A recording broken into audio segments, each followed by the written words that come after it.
accountable, transparent, and measurable. And when we start to find equity, we'll start to find unity. Thank you. Thank you. Mr. Tolliver.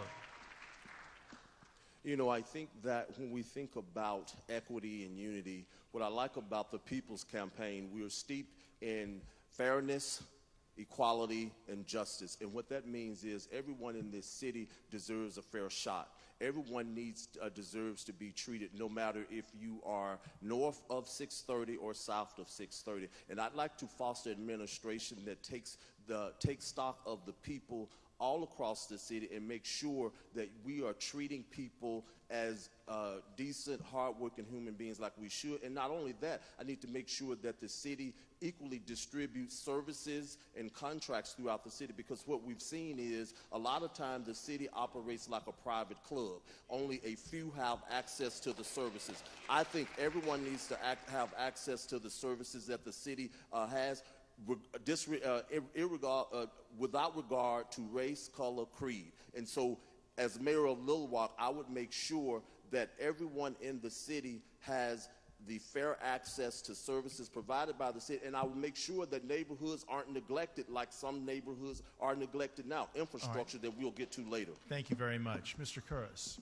Well, I've actually been involved in large organizations and managed large organizations, and I took over one in May of 2015 that most people thought was a dysfunctional, very divided, and very mistrustful organization. And I was there. And the way you change organizations is not by a lot of cheap talk. It's not by a lot of platitudes. It's by putting your boots on the ground, leading from the front, valuing every single human being that you meet. You go to where issues arise, and you treat people with fairness and kindness and equity everywhere you go. And it starts at the top. It doesn't filter up from the bottom. It's easy to divide. It's very difficult to break down walls. It's hard to build bridges, but you can do it. But you need a leader who's experienced in doing that. It's not the simple thing. It's not the easy thing, but it's the doable thing, because people in communities will come together. They don't have to watch the national news. They don't have to argue about whether the president's any good. They want to talk about their neighborhood. They want to talk about crime. They want to talk about jobs. And when you talk to people about those things and you treat every person with fairness and kindness and respect, it builds, and it can happen. And I have been there, and I have done it. Thank you very much. Mr. Scott. Our city's at a crossroads. We've been disconnected for quite some time, and we have to have intentionality when we talk about unity. When you have unity through community, how do you do that? You do it by making certain through arts, through entertainment, through sports, or even through food, where we have to create communities together where we talk to one another, that we visit with one another, that we dine with one another, that we understand each perspective and what we may be dealing with in our own individual homes when we go to our own individual issues. That's how you create unity in this city, and it's time to have a leader who understands this city, understands the diversity of the city, understands this city is disconnected. When I go to Southwest Little Rock, but I didn't even know what Kavanaugh was until I was 21 years old, because I lived in isolation. And guess what? My same friends who lived in Hillcrest never went past Park Plaza Mall either. We have to change it by being intentional through arts, through sports, through entertainment, and that's how we would do it, and do it quick, fast, and in a hurry. Thank you. Thank you, gentlemen. Panel. We have a very important question related to education. And we're going to start with you, Mr. Sabin. What do you think is the role of city government in ensuring access to quality public education, and how would you build on this if you are elected? Thank you for asking that question. It's a tremendously important question. I think too often the quality of public education that's available to our citizens is based on where they live in the city. And that's not right, because it cuts off opportunity for our young people, but it's also created a situation where people are moving out of the city or not moving to the city because they don't have faith in our public education. And as mayor, I want to be part of the solution. I think it's critically important to have a political role in this. In 6 years in the state legislature, I've been a strong proponent of public education. I served 2 years on the House Education Committee. I spoke out against the state takeover of the Little Rock School District when it happened, and I've been advocating for a return to local control for this entire time. And as mayor, I want to make sure that I'm standing shoulder to shoulder with our superintendent and an elected school board so that we're creating a plan to accomplish one simple goal, which is no matter where you live in the city of Little Rock, you know you can send your kid to a great public school. And it needs to be a citywide effort and a big plan that includes our political leadership engaged with the school district, because nothing is more important than the future of our young people and equity of opportunity for all. Thank you, Mr. Sabin. We're going to check in with Mr. Curris now. Thank you. When I took over as superintendent of schools, we had a commitment from the school board that was elected to build 2 new schools. And I signed the architectural agreements for those 2 schools on exactly the same day, and we're building both of them. You have to have quality facilities so students, no matter where they live, have a beautiful building in which to receive their education. The other thing you have to understand about schools is schools are not leading indicators. Everybody blames the schools. They say the town's going down the drain because the schools are no good. Well, think about this. It's very true in that schools are trailing indicators in neighborhood health. If you have a healthy neighborhood with people who care about one another, I don't care what their income level, they will perform. Go to Wakefield and see how those kids are doing down there, because they care about one another, they work hard, and they stick together. So think about neighborhood development first. How do we have healthy neighborhoods where people don't move all the time? Their kids aren't always coming and going and moving. High mobility destroys student achievement. And then you have to empower educators, value educators, and deal with them in a way that doesn't make them feel as if they're the problem, because they're not. They're the heart and soul of this town, and people cannot scream at them anymore. You have to help them, and I'd be the best friend the school district ever had. Thank you, Mr. Curris. Mr. Scott. Being the only candidate that's a product of Little Rock Public Schools, I think I have a unique perspective. I've been able to see this school district, the good, the bad, and even the ugly. And it's time for city leadership to no longer be silent about our school district. It's time to make certain that we get our school district back today. But what does it look like when we get it back? I've learned in business that the best way to influence something that you don't have a control over is to be a strategic investor. And so as your next mayor, I'm going to make certain that the city of Little Rock will have a summer academy focused on grade level reading from kindergarten to 5th grade, 6th grade to 9th grade. It will be focused on grade level reading in STEM, and 9th grade to 12th grade will be focused on career exposure. And that way we will change the dynamic, because if a kid is not able to read by grade 3 or 5, they're on their way to being dead or in jail, or on their way to being dead or in jail. And we have to stop it right now by no longer being silent about our school district. And that's what I plan to do as your next mayor. Thank you. Thank you, Mr. Scott. Mr. Tolliver. Being the only candidate that has been in the forefront of the return of local control for the Little Rock School District, marching and protesting in front of the Little Rock School District administration building, marching and protesting in front of the Arkansas Department of Education at the meetings, we have got to have a mayor that will be very vocal for the Little Rock School District and will demand that the Little Rock School District return local control, because a city and a community is as strong as the school district is. And so I am a public school advocate. I think that we need to invest money in the public schools. I think that the city of Little Rock should invest in pre-K for all. It's a long-term investment, but it makes sense. If you have a mayor that's interested in investing in pre-K for all, it builds a stronger city. It prepares kids for talent in the future, and it makes for an opportunity to provide young kids with an opportunity to grow and foster as long as they move their way through school. So I am for a city who is very invested in the Little Rock School District and public education. Thank you. Our next question we've touched on briefly in business. I know it's important to millennials. In terms of population, Little Rock has remained somewhat stagnant in the past decade. Whether that's attributed to a lack of professional opportunities, crime, or other factors, what do you say to encourage young adults, millennials especially, recent college graduates, or others, frankly, to both work and settle in Little Rock, as well as what do you say to big business and employers to bring jobs here? We'll begin with Mr. Scott. Being the only candidate that's actually a millennial, I've got a lot to bring to the table. As it relates to jobs, In 2006, Little Rock had 96,703 jobs.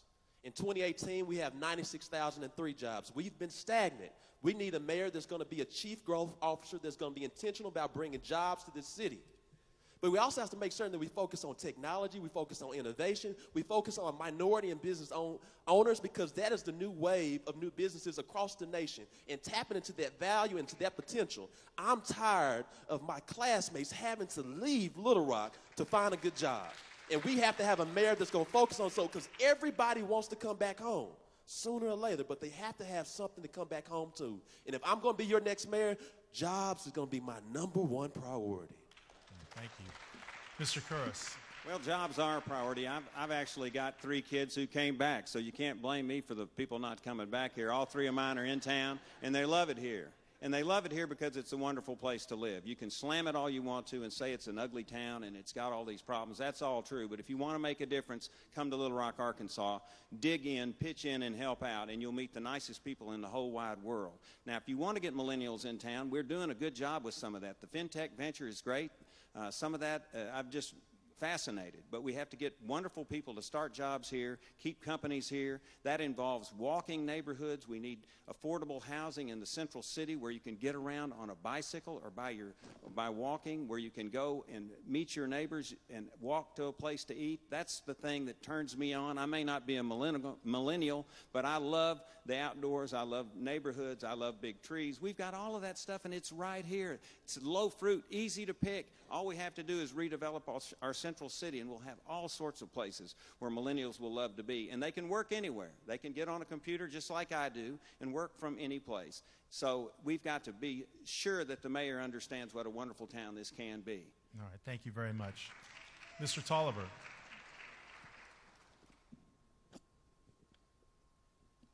You know, when I think about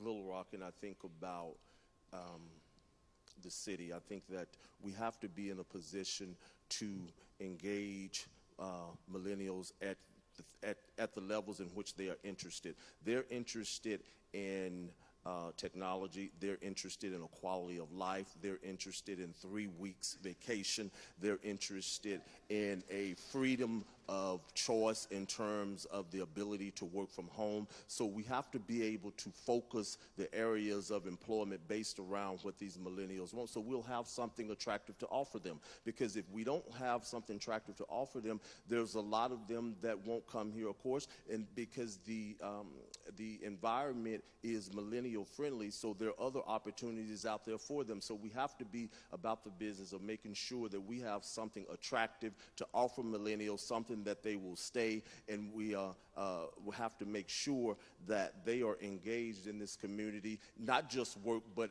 providing a work-life balance. So that's one of the things that we could do for the city of Little Rock. Thank you very much. Mr. Saban.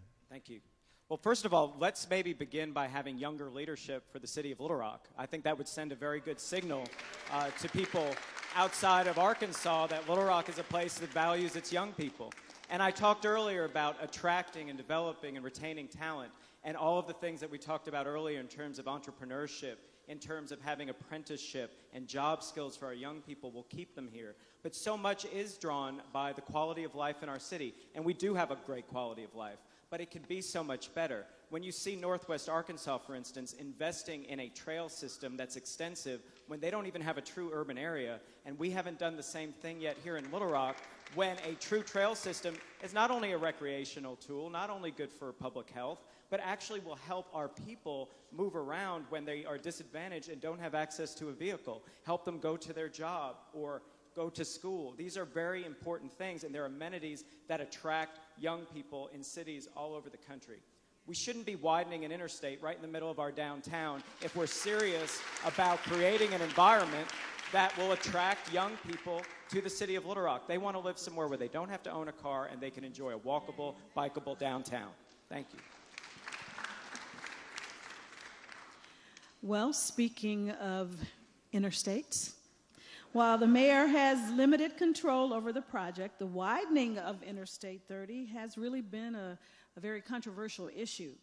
How would you advocate to ensure that future plans do not further divide certain areas of the city And would you seek funds from the Arkansas Department of Transportation to invest in local transportation and infrastructure projects? And we are going to start with Mr. Tolliver.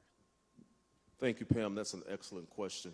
Absolutely, I would seek funds to develop the infrastructure because, number one, I'm against the widening of I-30. I think it doesn't make sense in the current plan. I think that they haven't brought enough neighbors in Petaway and the other areas that border I-30 to the table, so it hasn't been thoughtful. I think that if we develop in a more thoughtful way, it makes a whole lot of sense. I would certainly ask the state for money as it relates to transportation because I don't think that Little Rock has a thriving transportation system. More people should be using public transportation. That would cause us not to have so many traffic delays, and I think we need to expand the transportation that we have from Rock Creek. I think we also need to look at getting transportation, a train that comes from the airport to downtown. So there are a lot of infrastructure as it relates to transportation that can happen. We just have to be creative about it. Thank you very much, Mr. Tolliver. Now we're going to bounce back to you, Mr. Sabin. Okay, thank you. Well, this is a passionate issue for me because I was the first public official to take a position against the 30 Crossing project, mainly because I didn't see the need to widen an interstate right in the middle of our downtown. I understand the need to improve our infrastructure in terms of safety, in terms of the exits, but adding 6 or 8 lanes to a downtown interstate right in between two of the most revitalizing parts of our community to further divide, to further create traffic problems, to spend $700 million to ruin what could be our biggest asset in terms of attracting and retaining people to live in our city. I just think we can do better and we can be smarter and we can make different kinds of investments. And directly to your question, as mayor, I will use my seat on Metroplan to advocate for more progressive and innovative ways to deal with our transportation infrastructure. I think that the mayor has a significant role to play in setting a vision for our city, what we can be, and having the courage to stand up for our city when we are basically being used as a vehicle for people to come to and through, but not standing up for the residents and the people who've actually invested and live here in our city. Thank you, Mr. Sabin. Mr. Scott. As the only mayoral candidate that's a son of Little Rock and a son of south of 630, I know the history of 630. Also, as the only candidate that was an actual highway commissioner that was directly involved in the 30 Crossing project, it took pains for me to make certain that the history of the past was not repeated with 630, with 30 Crossing. And once I received the assurances that that would not happen, I began to support this project. I take issue when individuals mislead the public. No one's losing a home. 30 Crossing is not going to divide anything. It's actually going to connect. It's about safety. We have to fix the bridge. It has 125,000 people who travel that corridor every day. It's a regional project. Secondly, it's about jobs. Do you think people are moving to the East End, calling the East Village now, if they're afraid of the 30 Crossing project? It's about quality of life because we listened to the community and changed the project more than 20 times to make certain there will be a world-class park. It's about safety, it's about jobs, it's about quality of life, and it's about understanding the history of Little Rock. I take issue when people mislead the public. Thank you. Mr. Curris? Thank you. Let's do a little reality check here. First, the project has been approved. Short of a lawsuit, it's going through. The next mayor ought to be thinking about how to be effective in the future, not what sounds good today or what gets a vote here and there, but the main thing is the next mayor is going to have to protect the interests of this city and the homeowners who live in the area of this new project, which is going to solve a lot of major problems. The actual area is going to be much different after this project is built, with a large area of open space, with those very, very dangerous and unacceptable ramps gone, with that gross pigeon roost, which is 2nd Street over, is going to be fixed to where pigeons can't get down there. It's very even unhealthy. So the project is coming. Short of a lawsuit, it's going to happen. And what the mayor needs to do is protect the interests of the city in the streets that abut the project, the neighbors who have to live with the construction, and then there's going to be a lot of decisions. It's a design-build project, and the mayor has to be a good negotiator to be certain that we get a project that doesn't have adverse impacts beyond what we've already projected. I think it's a good project. It makes sense. It's safe. And, Thank you, Mr. Curris. To hold out for nothing is a big mistake. Thank you very much. We received quite a few questions on fair and affordable housing. Here's one. What would you do to increase access to safe and affordable housing options for adults of varying income levels? We'll begin with you, Mr. Scott. As a banker, and understanding the huge housing stock that we have in the South End and the East End of debilitated homes and uninhabitable homes, we have to make certain that we utilize and revitalize and rebuild our cities. How do we do that? There's some great opportunities now with opportunity zones. There's great opportunities in working with the banking community through the Community Reinvestment Act to make certain that we can start leveraging our anchoring institutions at the University of Arkansas, like Little Rock, the University of Arkansas Medical Sciences, and Pulaski Technical College to bring more people into these homes to create mixed income use communities, to make certain that they're affordable, and make certain that we also create a community where areas were once vibrant communities in this city. If we do that, we will also create a crime prevention policy by doing that, because now we'll bring more people back home in those areas and they won't be crime centers. So it's not only a crime prevention mechanism, but it's also an economic development strategy and an affordable housing strategy. Thank you. Thank you, Mr. Scott. Mr. Kurz. Well, the main thing is a sense of place. Think about this. Why do people want to be downtown now? It has an identity. It has a certain feel about it. It's got a retail environment that's sprung up after those residents arrived there. That's the same thing we need downtown. I've actually done this, where you enter a situation where you want to build a certain sense of place, and we can do that. It's going on in Soma. It has to happen in the Central I neighborhoods and areas all the way west to UALR, and it can be done, but it has to be done very carefully so that you don't drive out residents who are already there. You don't want that, but you can do it, and you have to do it very carefully with code enforcement to start with, a consistent approach to code violations. You have to get lands out of the hands of speculators who are allowing them just to go to rot and ruin. You have to focus your infrastructure efforts in areas where you can build and drive a sense of place and a community feel throughout that neighborhood. It's happening.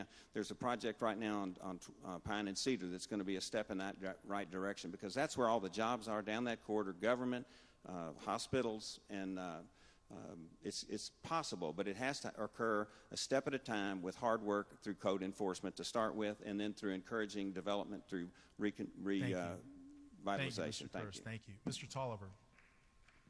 I think when you talk about affordable housing, one of the first things you have to do is you have to hold the developers accountable to what they say when they come to the city asking for subsidies, which means if a developer comes to the city of Little Rock requesting a tax credit or a subsidy, you need to make sure that that developer is going to have a percentage of housing for people who are at moderate or low income. That means setting aside 30% of their housing so that all the rents won't be, for example, $1,000 like what's going up at Daisy Bates in Maine. Now there is a development that's going up and the rents will be $1,000 plus. So what we need to do is make sure as a city we are writing contracts that hold developers accountable to making sure as they gentrify a particular ward that they have affordable housing for the community instead of having people pushed out who can't afford it. And the way you do that is you have a subsidy clawback that demands that if you don't do what you say, developer,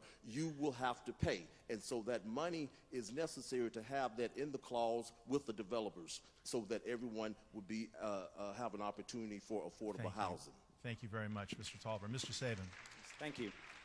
One reason why we struggle with affordable housing here in Little Rock and across the state is because Arkansas is unique in being the only state in the nation that, number one, has a criminal eviction statute, and number two, does not require an implied warranty of habitability, which simply means that if you sign a lease to rent a property, you are assured that the place is habitable, that it has running water, that it has heat and air, and that you can live in it safely. As a legislator, in all three terms in the House of Representatives, I sponsored legislation to eliminate criminal eviction and to try to get an implied warranty of habitability. And I'm going to continue to be an advocate for tenants here in Little Rock. We have some decent ordinances here. They need to be enforced better. We need to also make sure code enforcement is holding landlords accountable as well to make sure that affordable housing is good housing for the people who rent it. We need to use our urban land bank to make sure that properties that are abandoned or not being kept up can be revitalized in communities and turned into affordable housing. And we do need to work with developers to make sure that parts of new developments are set aside to be affordable because it's so important for the future of our city. Thank you. Thank you very much, gentlemen. We're almost out of time, just to let you know, and so we'll have time for one more question here. The divisive issue of residency requirements for Little Rock police officers, and that's what it'll concern. As mayor, how would you address the residency issue concerning police and police hiring? We will begin this time with you, Mr. Kurz. All right, I've talked to a lot of police officers. I think it's a bad idea to require someone who's a police officer to live anywhere, for one thing. I don't think we ought to do that to EMTs. I don't think we ought to do that to police officers. We don't do it now. And if you talk to police officers, as I have, and I'm not going to tell you which ones, they'll tell you that it's going to hurt our ability to find good police officers, which has been a real serious issue. We're still slightly understaffed, although we're only down 18 officers right now. It makes no sense to me to force people to live somewhere, but it makes every bit of sense to me to have a community where people want to live. You can't build a wall around this town to keep people in or to keep them out. And what we have to do is have a city where people want to live. And I wish every police officer lived here. I wish every teacher did. I wish every nurse did, every doctor, every EMT. But that's not how to do it. That's just not going to work, because you're going to drive down the number of applicants that want to live here. We have incentives already. If you want to come here and you're a police recruit, you can get $5,000 to buy a house. You can get $2,500 to rent a place. And we only allow them to drive their cars out of town 25 miles. I wish they all lived here, but I think it's a bad idea. Thank you. Thank you. Mr. Scott. What we've learned in our frank discussions is that this is a very serious issue, and we have to make certain that we're being very targeted with it. As your next mayor, I would not require police officers to live in this city. However, I would make certain that they would want to choose this city by making certain that they have a school district that's the best that it can be, by making certain that the city leadership gets involved in the school district. I will make certain that we have great parks and trails, that we redevelop what we see at War Memorial Park. I'll make certain that they have arts and entertainment. They have jobs here, and they will make that decision to live here. And if they live here, and if they decide to do that, that's a great thing. But we cannot make that requirement, because it would be a horrible issue as it relates to our safety in our city right now. But we have to make certain the next mayor helps them to choose Little Rock. Thank you, Mr. Scott. Mr. Saban. It would be much better for the city of Little Rock if all of our public safety officials lived in the city. It would be much better if overnight the police vehicles were parked in driveways in Little Rock neighborhoods. I want to see that happen, but like the two other candidates, I don't think it's a good idea to require it. I think it sends a very bad message when you have to force somebody to live in a place, when the reason why we hear so many people aren't living in Little Rock is because of the quality of our public schools, or ironically, the criminal activity that we have in our city, or the job opportunities that exist for spouses. We need to do better on all of those fronts. We need to make Little Rock a place of choice, a place where everybody wants to live, not only because it's the most convenient place, but because the quality of life is so great, the schools are so good, the jobs are so plentiful, the infrastructure is so terrific that everybody wants to live here. And that's my vision for the whole city, not just for our public safety officials, but I think if we're doing a good job on those fronts, this is a problem that we'll be able to overcome in time. What I don't want to see is the ranks of our public safety officials decimated by a policy when we're struggling to recruit so many officers already. Thank you, Mr. Saban. Final word on this issue, Mr. Tolliver. You know, I'm very interested in this business about recruiting police officers, and we're having so much trouble doing so. I think that one of the things to do is have better people recruiting them. For example, there's a police officer named Sergeant Willie Davis. Sergeant Willie Davis has excellent relationships with young people across the city. I think they need to invite him at the recruiting table. When you have people who are disengaged in the recruiting process and who don't really know the city, well, yeah, you might have a problem recruiting officers. I do believe that city police officers should live in the communities in what they serve. It makes for stronger communities, it makes for stronger cities, and it makes for safer cities. I don't think that our majority of our police officers should live outside of the city. Do I think we need to force them? No, but I think that we need to strongly urge them to live in the city where they work, where they play, where they can have a quality of life, because it makes neighborhoods stronger, it makes kids feel safer, and we should really promote police officers living in the city where they work, so they don't come into the city with an us against them attitude like we see so much. We need to have police officers live in our own community, and I think that's best for the city of Little Rock.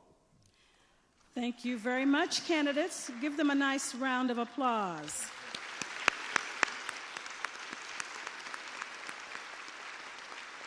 We trust that our audience via Facebook and those of you who have joined us here live tonight have gleaned some useful information that will serve you well at the ballot box. Well, this is going to actually conclude the question portion of the forum, but candidates, you have 1 minute to give a final comment, and please help us adhere to the 1 minute mark. Thank you. We're going to start now with Mr. Tolliver. When you lead with people, the city wins. When your campaign leads with people, the city wins.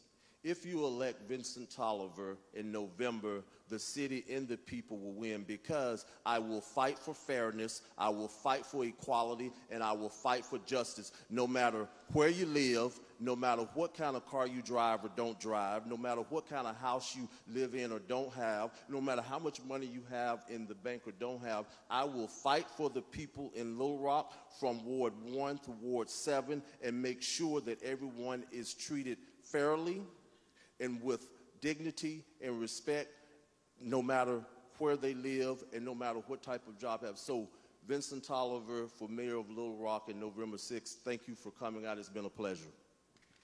Thank you very much. Mr. Curris. I got my first job when I was 14, cleaning fish. And I met people from all walks of life, and I've always valued people. I've been successful in everything I've done. It's a sorry dog that won't wag his own tail, but I got to tell you, this is not a job that you want to have if you don't have experience. It's a $268 million budget. I've managed budgets that big. I've managed organizations that are dysfunctional and need help, and I've had an impact on those organizations. And this is an organization that's got good people in it. It's not a situation where we've got people that don't want to work or don't want to do the right thing. I think we've got a city that can really grow, but it needs vision. It needs to grow from the inside out, not from the outside, and just keep expanding. It needs to be a city where we value every single person. And if there's ever any question about that, ask the people I worked with at the Little Rock School District. It's that simple. We're not going to tolerate anything that's been discussed or even implied tonight about mistreating people or treating people unfairly. That's not who I am and not what I'll do. And that's not what anybody ought to ever do. So I understand that. Thank you, Mr. Curris. I didn't see the sign. Mr. Scott. The reason why I'm running for mayor of my hometown, because I want to help unify this city. I want to focus on jobs growth. I thank everyone who brought out tonight, because you guys are serious about this city, just as I am. And so I think back over my life, all I can do is just say, thank you, God. Born, raised, still reside in Southwest Little Rock. I'm not supposed to be here. But God has blessed me. And Esther 4:14 says, where Mordecai talks to Esther, it says, for such a time as this. It's time for opportunity in Little Rock. It's time for unity in Little Rock. It's time for new age jobs in Little Rock. It's time that we actually become more intentional in Little Rock. It's time that we have diversity in the marketplace. It's time that we have educational achievement. It's time that we walk together, that we love one another. It is time that we unify the city, focus on jobs growth. And I ask that each of you strongly consider to vote for me. I appreciate you. Thank you. Mr. Sabin. Thank you very much. As many of you may know, I started my exploratory committee for this position over a year ago. And if you follow me on social media, you know that I've been all over the city and neighborhood associations and community events and meeting with people just about everywhere. And one thing that I've learned is that I hear the same things everywhere I go. It doesn't matter who I'm talking to, what neighborhood I'm in, what demographic they represent, what political affiliation they may have. I think everybody sees not just the challenges that we're facing, but the opportunities that we have in Little Rock, and most importantly, our potential. And I think what we share is a frustration, basically because our political system and our city government has not unleashed the talent of our people. They haven't given the opportunity for people to participate and really make the most of themselves. And as mayor, that is exactly what I want to do. I want to be a vehicle for the people to realize their best potential. Thank you.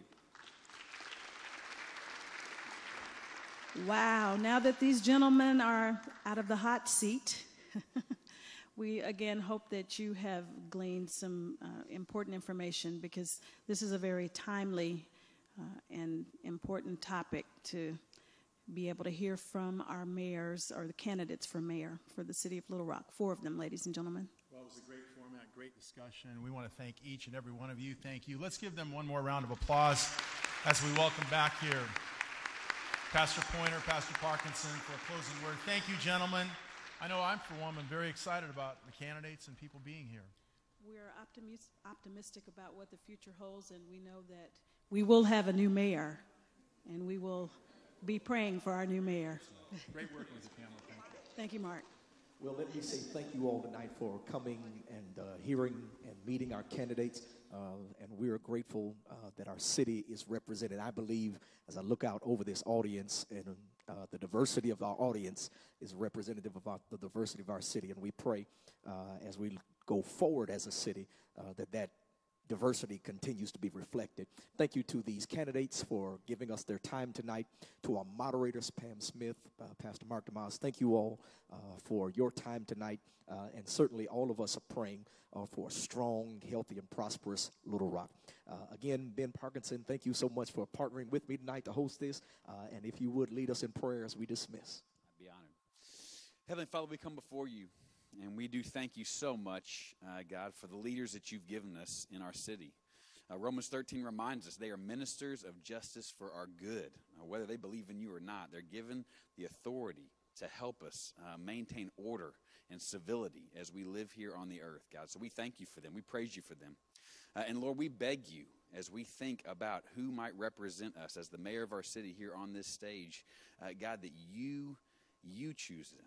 That's our desire. That's our heart. That you move through the people of this city, Lord, by your sovereign hand to put the man in place who is here to really lead us into the future in healthy ways. Lord, for us to begin to see glimpses of the kingdom of heaven here, of people living together in harmony, loving one another well, the shalom of the city that we see in the scriptures. We long for that for Little Rock, Arkansas, Lord. So we beg you for that. We don't know who that is, quite honestly, but you do, and so we beg you for that. We humbly place ourselves at your feet, and God, I beg you that everyone who has the ability to vote, the right to vote under our great country, would exercise that right. God, Jeremiah reminds us, seek the welfare of the city, for in its welfare you will find your own welfare, God. It is for our good that we participate and that we do these things. So we beg you, move in our hearts to do that in your name, and amen.